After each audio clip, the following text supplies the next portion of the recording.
Annoyed by the Comctl32.dll causing your system integrity to fail? I'm Sophie Chen, a Windows system specialist. Let's resync your file architecture right now. This DLL file is the Windows Common Controls library. It provides standard UI elements like toolbars and progress bars, ensuring a consistent look and feel for Win32 applications on the Windows desktop for users. With the explanation out of the way, let's refresh the affected files. This is an OS-level file error that requires a system integrity scan. Open Command Prompt as an administrator and run sfc scan now to allow Windows to verify its core files and automatically restore the Comctl32.dll.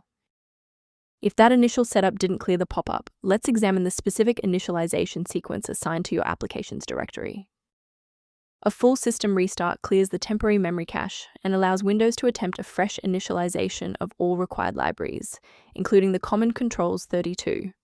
Before you reboot, make sure to bookmark this video or click the like button so you can easily find your way back to the next step once your PC is back up and running. To protect your system architecture, I have a few recommendations regarding file authenticity. Protect your digital life by ignoring unofficial download links for the Comctl32.dll that could lead to identity theft or the loss of important files. Beyond manual troubleshooting, many users find that a system-wide diagnostic scan provides a more complete picture of their environment. For users seeking a more stable Windows experience, the link below references a cleanup utility related to the Comctl32 and system libraries. I hope this walkthrough provided the clarity you needed to fix Windows OS core.